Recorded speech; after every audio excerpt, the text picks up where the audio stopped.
People's platform YouTube চ্যানেলে তোমাদের সকলকে স্বাগত জানাই। আজকে আমার আলোচনার বিষয় হলো সতীদাহ প্রথা বিরোধী আন্দোলনের স্বরূপ। অতি প্রাচীনকাল থেকেই ভারতীয় হিন্দু সমাজে বিভিন্ন ধরনের সামাজিক নির্যাতন ও অমানবিক প্রথার শিকার হতেন আমাদের ভারতবর্ষের হিন্দু নারীরা। এরকমই একটি অমানবিক প্রথা হলো সতীদাহ প্রথা। মধ্যযুগে বেশ কয়েকজন মুসলিম শাসক মোহাম্মদ বিন তুগলক, পরবর্তী দুজন মুঘল শাসক আকবর, জাহাঙ্গীর এবং মারাঠা শাসকদের মধ্যে শিখ গুরু অমরদাস, মারাঠা শাসিকা অহল্যাবাই, এরা এই প্রথা বন্ধ করবার জন্য ভীষণভাবেই চেষ্টা করেছেন, কিন্তু তারা সকলেই ব্যর্থ হয়েছেন। পরবর্তীকালে ইংরেজ রাজত্বে দেখা যায় খ্রিস্টান মিশনারিদের বিরোধিতা, তারপর রাজা রামমোহন রায়ের আন্দোলন এবং সরকারি আইনের সাহায্যে শেষ পর্যন্ত 1829 খ্রিস্টাব্দে এই সতীদাহ প্রথা নিষিদ্ধ হয়। এবার আসি আলোচনায় যে সতীদাহ প্রথা ব্যাপারটা কী। মৃত স্বামীর সঙ্গে একই চিতায় তার বিধবা স্ত্রীকে জীবিত অবস্থায় দাহ করার নাম হলো সতীদাহ প্রথা। এই প্রথা প্রাচীনকালে দুভাবে হতো, একটা হচ্ছে সহমরণ, আরেকটা হচ্ছে অনুমরণ। সহমরণ হচ্ছে মৃত স্বামীকে যে চিতায় পোড়ানো হচ্ছে সেই একই চিতায় তার বিধবা স্ত্রীকে জীবিত অবস্থায় দাহ করা হতো, একে বলা হতো সহমরণ।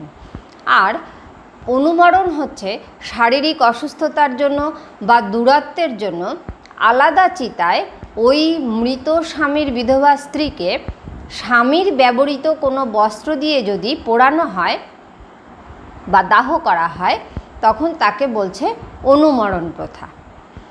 এই সতীদাহ প্রথা ভীষণই নির্মম, নিষ্ঠুর, বর্বর।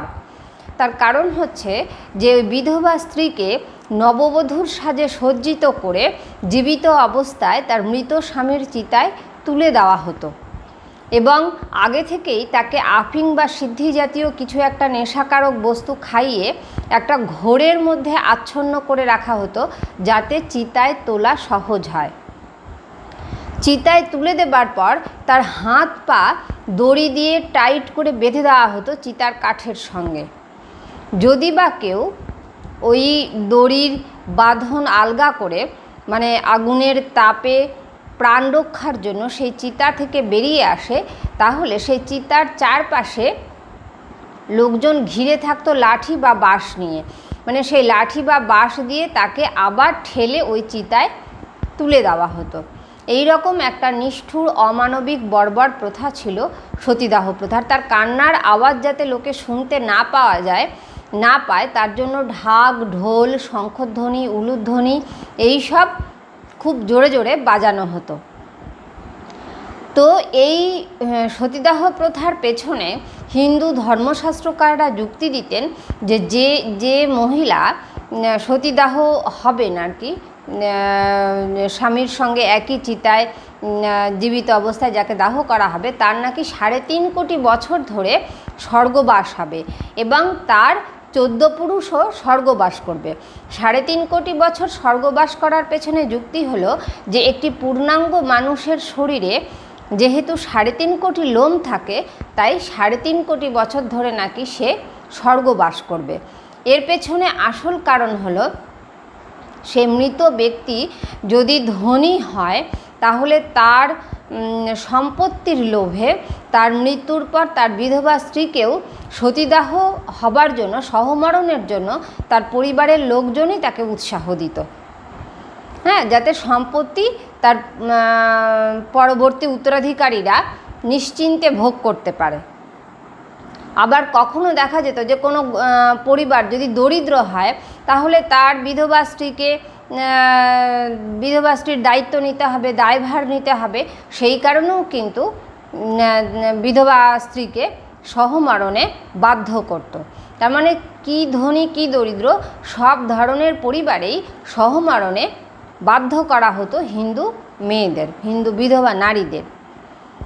তো এই নিষ্ঠুর, নির্মম, বর্বর প্রথার বিরুদ্ধে ইংরেজ রাজত্বে অনেক প্রতিরোধের চেষ্টা করা হয়। তার মধ্যে 1 নম্বর দেখি যে আমরা তো জানি যে অনেক ইউরোপীয় বণিকরা আমাদের দেশে ব্যবসা করতে এসেছিল, শুধু ইংরেজরা নয়, তাদের সঙ্গে ফরাসি, পর্তুগিজ, দিনেমাররাও ছিল। তারা তাদের নিজ নিজ বাণিজ্য কেন্দ্রে, যেমন ইংরেজদের বাণিজ্য কেন্দ্র ছিল কলকাতা, ফরাসিদের ছিল চন্দননগর, পর্তুগিজদের হুগলি, দিনেমারদের শ্রীরামপুর, এই সব জায়গায় তারা নিজ নিজ বাণিজ্য কেন্দ্রে কিন্তু সতীদাহ প্রথাকে কঠোরভাবে নিষিদ্ধ করেছিল। তখন করতো কি, সেই সব অঞ্চলের লোকেরা তার ওই এলাকা ছেড়ে ওই এলাকার বাইরে গিয়ে অন্য এলাকায় সতীদাহ করত। তারপর দেখি খ্রিস্টান মিশনারিরাও এই অমানবিক প্রথার বিরোধিতা করেছিল।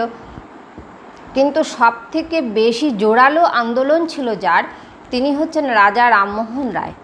এ প্রসঙ্গে একটা কথা বলি যে আজ আমরা এই আধুনিক সমাজের মেয়েরা যে জায়গায় এসে দাঁড়িয়েছি, এক্ষেত্রে এই জায়গায় আসার পেছনে কিন্তু রামমোহন আর বিদ্যাসাগরের অবদানকে আমরা কোনোভাবেই ভুলতে পারি না। হ্যাঁ, আমাদের বিশেষ করে হিন্দু মেয়েদের ক্ষেত্রে প্রাতঃস্মরণীয় দুটি নাম হচ্ছে ঈশ্বরচন্দ্র বিদ্যাসাগর এবং রাজা রামমোহন রায়। সেই রাজা রামমোহন রায় জোরালোভাবে আন্দোলন করেন এবং তিনি এটা উপলব্ধি করেন যে আগে লোকশিক্ষা দরকার, জনসাধারণকে সচেতন করা দরকার, তারপরেই এই প্রথা বন্ধ করা সম্ভব হবে। এবং জনসাধারণকে সচেতন করার উদ্দেশ্যে তিনি 1818 খ্রিস্টাব্দে একটি বাংলা পুস্তিকা প্রকাশ করেন। বাংলা পুস্তিকার পাশাপাশি তিনি কিন্তু এই সতীদাহ প্রথা যে হিন্দু শাস্ত্রবিরোধী, ধর্মবিরোধী, এটা প্রচার করবার জন্য ইংরেজিতেও পুস্তিকা বার করেন। তার কারণ হচ্ছে যে ইংরেজরা মনে করত যে এই যে সতীদাহ প্রথা রয়েছে এটা বোধহয় আমাদের হিন্দু শাস্ত্রে রয়েছে, কিন্তু এই ধারণাটা যে ভুল সেটা বোঝাবার জন্য তিনি ইংরেজিতেও পুস্তিকা প্রকাশ করতেন, কারণ ইংরেজরা ইংরেজি পুস্তিকাগুলো ফলো করত। আচ্ছা, আরেকটা হচ্ছে মনুসংহিতা সহ বিভিন্ন হিন্দু শাস্ত্র, বিভিন্ন ধর্মগ্রন্থ থেকে বিভিন্ন উদ্ধৃতি উল্লেখ করে দিয়ে রাজা রামমোহন রায় প্রতি মুহূর্তে প্রমাণ করে দিয়েছেন যে আমাদের শাস্ত্রে কোথাও সতীদাহ প্রথার কথা বলা হয়নি, এটা শাস্ত্রবিরোধী, ধর্মবিরোধী।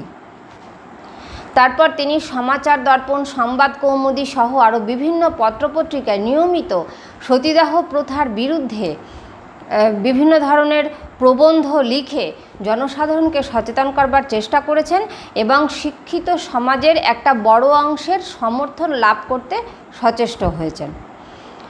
এবং সর্বশেষে সেই সময়কার আমাদের বাংলার গভর্নর লর্ড বেন্টিংকের কাছে তিনি আমাদের বাংলার বিশিষ্ট নাগরিকদের সই সংগ্রহ করে এক আবেদনপত্র জমা দেন সতীদাহ প্রথা বন্ধের সপক্ষে, হ্যাঁ, যাতে এই প্রথাকে বন্ধ করা হয়।